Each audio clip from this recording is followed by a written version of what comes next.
The morning sun should have felt warm on Marcus's skin, a gentle promise of a new day.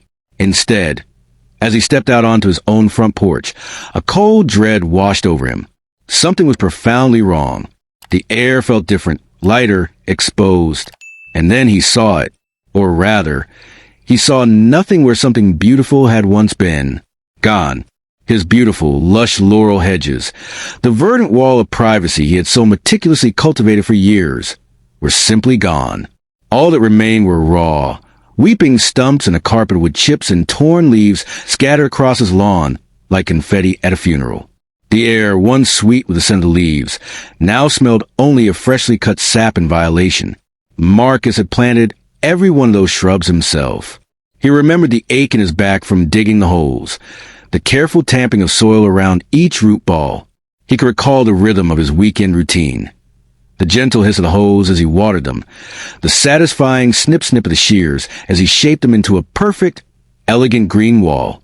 For years, they had grown under his care, thickening and strengthening, becoming more than just plants. They were a barrier against the noise of the street, a filter for the dust, a living tapestry that framed his home and made it his own. They were his sanctuary. And now, they had been murdered. His eyes, wide with disbelief and a rising, cold fury, scanned the scene until they landed on his neighbor, Eleanor Gable.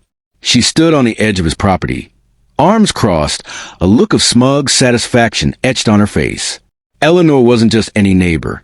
She was the vice president of the Homeowners Association, a role she wore not as a badge of service, but as a sheriff's star. She was the archetypal Karen, a woman for whom community guidelines were a sacred text to be weaponized, not a framework for collective harmony. Before Marcus could even form a word, she launched into a rehearsed speech. Her voice was clipped, officious, devoid of any humanity. The Hedges were in violation of Covenant 7b, regarding unsightly and overgrown vegetation, she stated, as if reading from an invisible citation. They were an eyesore that degraded the community's aesthetic standard. You've been notified. Marcus's mind reeled. Notified? He'd received a single, vaguely worded letter weeks ago, buried in a stack of HOA junk mail about pool hours and garbage can storage. It had mentioned potential non-compliance, not an imminent execution. He had meant to look into it, but life, work, family, simply living had gotten in the way. He never imagined his inaction would result in this brazen act of destruction. To Eleanor, this was a simple code enforcement, a problem neatly resolved. But to Marcus, it was something far more sinister. It was an arrogant assertion of power over his dominion. It was the utter disrespect for his labor, his investment, and his vision for his own home. In that moment, the Hedges transcended their botanical form. They were not just plants. They were his property, his sweat equity, his privacy shield from prying eyes like hers. They were a piece of his peace of mind, a symbol of the quiet dignity he worked so hard to provide for himself and his family. This was more than a dispute about landscaping. It was a fundamental clash over ownership and autonomy. It was the age-old story of a black man's hard-won property being policed, controlled, and ultimately violated by a white authority figure hiding behind a veil of bureaucracy. The nightmare wasn't just the loss of the Hedges. It was a terrifying realization that a stake in the American dream, his very claim to his own castle, could be so casually dismantled by a neighbor with a clipboard and a power trip. Standing there on his violated lawn, Marcus felt a profound sense of powerlessness, but also a spark of defiance. The raw stumps were wound, but they would become a rallying point. This was no longer about shrubs. It was about principle. Marcus had always taken immense pride in being a good neighbor. He believed in the simple, unspoken contract to community.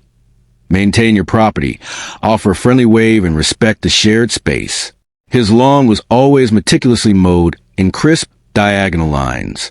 His trash cans were scrubbed clean and never lingered at the curb a moment longer than necessary. He took care to park his work truck, a source of his livelihood, perfectly within the lines of his own driveway. His bed always emptied of tools and materials at the end of the day. He wasn't just following rules. He was cultivating a home. Eleanor Gable, whom the neighborhood had privately dubbed Karen long before it became a cultural shorthand, operated under a different contract. Hers was one of perpetual scrutiny. For her, the HOA rulebook was not a guideline for communal living, but a weapon for enforcing conformity. And from the moment Marcus, a single, hardworking black man, had moved in, he had become her primary target. Her criticisms were a constant, low-grade hum of harassment. She'd left notes, thinly veiled as friendly reminders about a forest green shutters being non-conforming, though they were nearly identical to half the others on the street. She documented his truck with time-stamped photos, complaining it was a commercial eyesore, despite it being spotless and parked on his private property. Even his garbage bins, if out for a collection that ran late, would prompt a terse email about maintaining street appeal. But the Hedges, his beautiful, mature laurel hedges, became her singular obsession. They were the one thing Marcus couldn't and wouldn't change to suit her. They lined the front of his property, a tall, dense, and vibrant green wall that provided a cherished buffer from the noise and gaze of the street, turning his front porch into a private retreat. To Karen, however, this privacy was an affront. She began a campaign declaring them unkempt, a blight, and a flagrant violation of HOA rules. She would stand on the sidewalk, arms crossed, staring at them with palpable disdain. Puzzled and wanting to be proactive, Marcus did his due diligence. He dug out the dense HOA covenant and spent an evening poring over its legalese. What he discovered was both validating and infuriating. The rules regarding vegetation were specific about height restrictions for fences and trees, but shrubs and hedges were only vaguely mentioned under a clause prohibiting overgrown or unsightly plant life that negatively impacts neighboring properties. His hedges were meticulously trimmed healthy, and as he quickly observed, no taller or denser than those of at least a dozen other homes on the block, including those of several HOA board members. His hedges weren't breaking any rule. They had simply broken Karen's arbitrary and personal standard of what was acceptable. He presented his findings to her, politely and logically, but reason was a language Karen refused to speak. Her mind was made up. The proper process, a written warning, a hearing before the architectural committee, a chance appeal, was too slow, too uncertain. It didn't guarantee the obliteration she desired. So, she took matters into her own hands. Abusing her position on the board, she bypassed all protocol. On a Tuesday morning, while Marcus was across town earning a living, Karen hired a crew of landscapers. She directed them to his property, pointed at the hedges, and gave the order. Most damning of all, she authorized a payment for this act of destruction using HOA funds, effectively forcing Marcus and his neighbors to subsidize the vandalism of his own property. When Marcus arrived home that evening, the sight that greeted him wasn't just a mess of stumps and sawdust. It was a blatant, premeditated assault. The yard he took such pride in was stripped bare, exposed, and violated. The privacy he had cultivated for years was gone, leaving his home naked to the street. The evidence of her arrogance, the precise cuts, the sheer scale of the removal, made his blood boil. This wasn't a misunderstanding or an overzealous enforcement of a rule. It was a calculated act of property destruction, committed without permission, without authority, and without a shred of human decency. The battle lines were no longer drawn around shrubbery.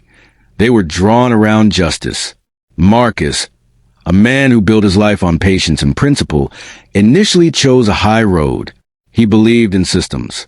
He compiled a meticulous file, time-stamped photos of his healthy, well-manicured hedges, a printed copy of the relevant HOA bylaws with the vague vegetation clauses highlighted, and a detailed invoice from a landscaper estimating the full cost of removal and replacement of mature laurels.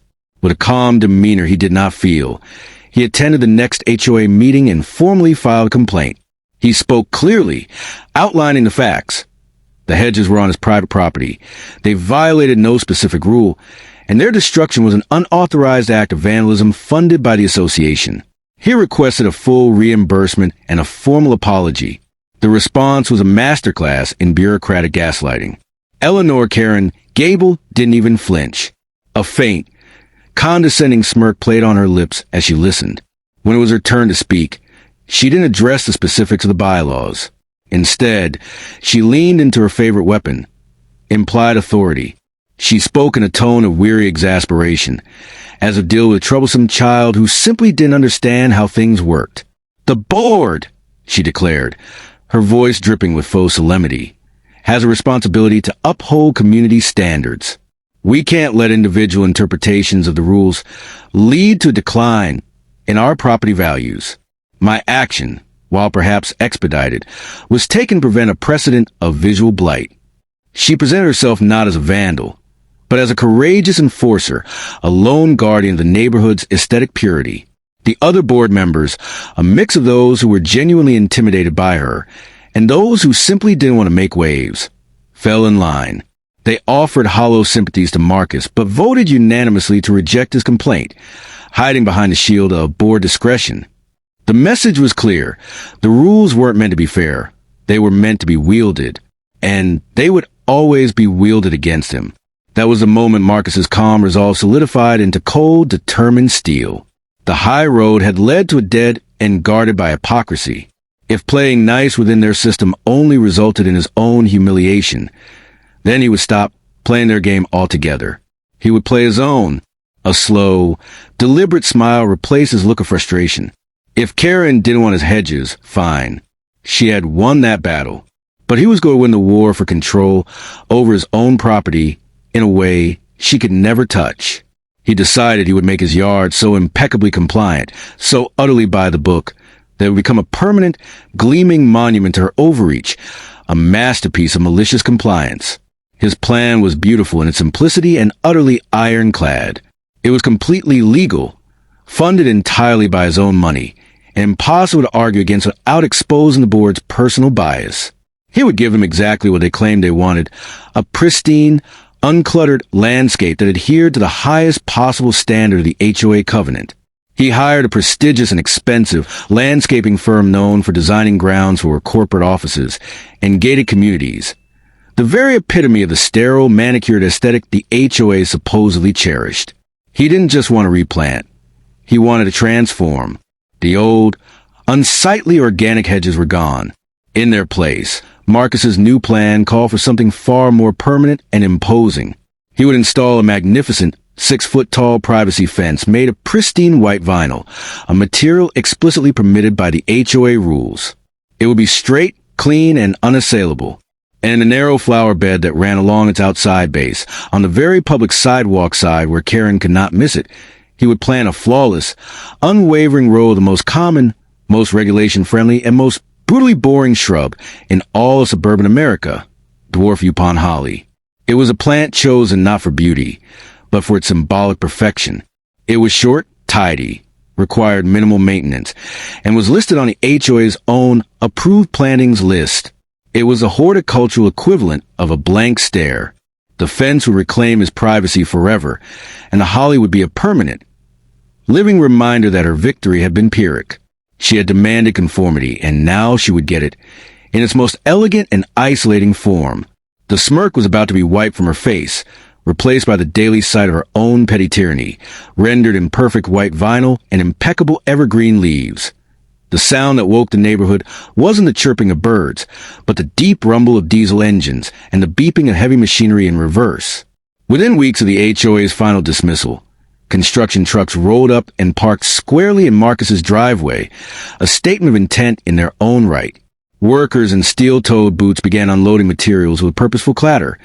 Stacks of rough, gray cinder blocks, bags of mortar mix that puffed white dust into the air, and long, rigid lengths of rebar, the skeleton of something formidable. The message was immediate and unambiguous. This was not a project of beautification. It was an exercise in permanence. Where once there had been the soft, rustling life of his laurel hedges, Marcus was now erecting a monument to his resolve. Slowly, methodically, and with immense satisfaction, he watched as the workers broke ground along the exact property line, laying a deep concrete footer. Then, block by heavy block, the wall began to rise. It was stark. It was imposing. It was a sheer, vertical plane of gray that stood in brutalist contrast to the soft, green lawns of the subdivision, and it was completely 100% within his rights. Marcus had become an overnight expert on local zoning ordinances and HOA covenants. He knew the exact maximum height for a perimeter wall without requiring a permit, and his wall stopped precisely 1 inch shy of it. He knew the required setback from the sidewalk, and his wall was exactly on the line. It was a masterpiece of malicious compliance, a structure so perfectly legal that it was utterly bulletproof. When Karen first saw it, her reaction was visceral. The color drained from her face, only to be replaced by a flush of crimson fury. This was not the outcome she had envisioned. She had imagined Marcus would be cowed, perhaps replanting with some meek, ankle-high shrubs she could still peer over. Instead, he had built a fortress. She stormed over, her finger already jabbing at the air, her voice shrill enough to cut through the sound the masonry saw. "What is this eyesore?" she shrieked. "This is hideous. You're ruining the character of the entire neighborhood. It looks like a prison wall." Marcus, who had been watching the work with a cool detachment, turned to face her. He didn't raise his voice. He didn't need to. The wall itself was shouting for him. "You cut down my hedges, Eleanor," he said, his voice level and calm, each word a brick laid neatly in place. "You call them unsightly and against the rules. This isn't. This is completely within the rules. Now I'm building something better, something permanent." Her complaints became a daily spectacle. She would emerge to hurl new insults. "It's bringing down our property values. It's an attack on the community." Each one met with the same unflinching, placid response from Marcus. He became a broken record of serene defiance. "You cut down my hedges." A fascinating shift began to occur in the neighborhood. The wall, initially a shocking sight, became a conversation piece. Neighbors who had previously averted their eyes from Karen's tirades or stayed silent during HOA meetings now felt a strange sense of empowerment. They would slow their cars to watch the progress. Some started giving Marcus thumbs up. One man, whose prized rose bushes had once been the subject of a petty violation from Karen, walked over with 2 cold bottles of water, handing one to Marcus and one to a worker. "Looks solid," he said with a meaningful nod. Whispers became open admissions. At the mailbox cluster, people began to murmur, "Well, she certainly brought this on herself, and it's about time someone stood up to her." The wall was no longer just Marcus's wall. It had become a symbol, a stark, gray dividing line between unchecked authority and a homeowner's right to peaceful enjoyment of his property. It represented the moment a quiet man decided he was done being polite. And in doing so, he gave a voice to everyone else who had ever been bullied by a petty tyrant hiding behind a rule book. It wasn't just a barrier against a nosy neighbor. It was a bastion of dignity. By the time the last cinder block was mortared into place and the crews packed away their tools, a profound silence descended upon Marcus's property, a silence he hadn't realized had been stolen from him. The constant low-grade anxiety of being watched, the anticipation of another nitpicking citation, was gone. In its place stood a formidable 8-foot-tall barricade of solid gray masonry. He had transformed her act of violation into a fortress of peace. The rustle of leaves was replaced by the absolute quiet of stone, and for the first time since the hedges were destroyed, Marcus could stand in his front yard and feel truly, completely at home. The nosy glances, the disapproving stares from the street, they were now history. Karen had wanted an unobstructed view. Now, she had none at all. Furious at being checkmated, Karen launched a counteroffensive that became a spectacle of its own.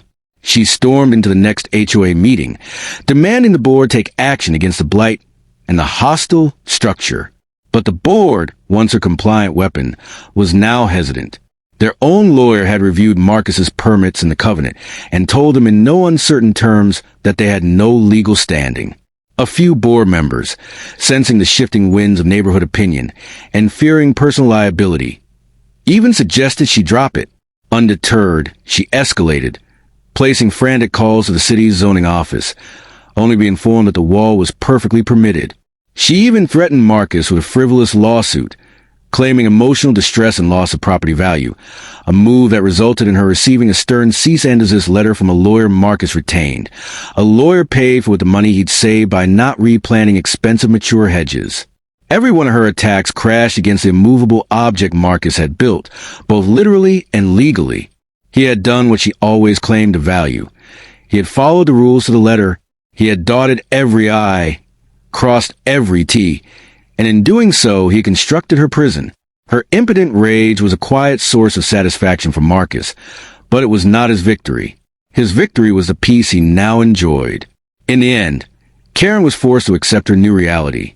Every morning, when she drew back her curtains to survey her domain, she was no longer greeted by the sight of a home she could police.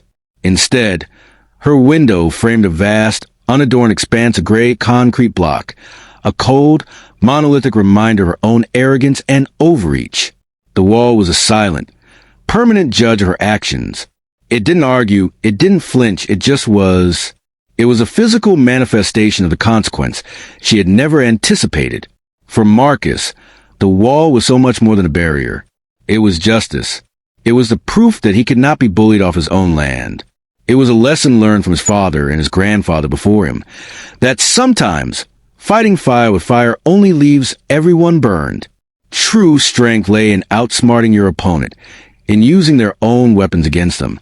He had taken a rule book and built a citadel with it, and the neighborhood learned its own lesson, one that rippled far beyond property line. The wall stood as a stark, daily parable. Children asked their parents why it was there, and parents had to explain about respect and boundaries. Neighbors who had previously stayed out of other people's business began to speak up in small ways, politely challenging petty HOA dictates. A collective understanding took root. Community isn't about enforced conformity. It's about mutual respect. Because pushing a good neighbor too far doesn't just cause arguments. It can build barriers. Real, solid, immovable ones that change the landscape forever. Marcus's wall didn't just protect his peace. It became a permanent monument to the price of pettiness, reminding everyone that every action has an equal and opposite reaction.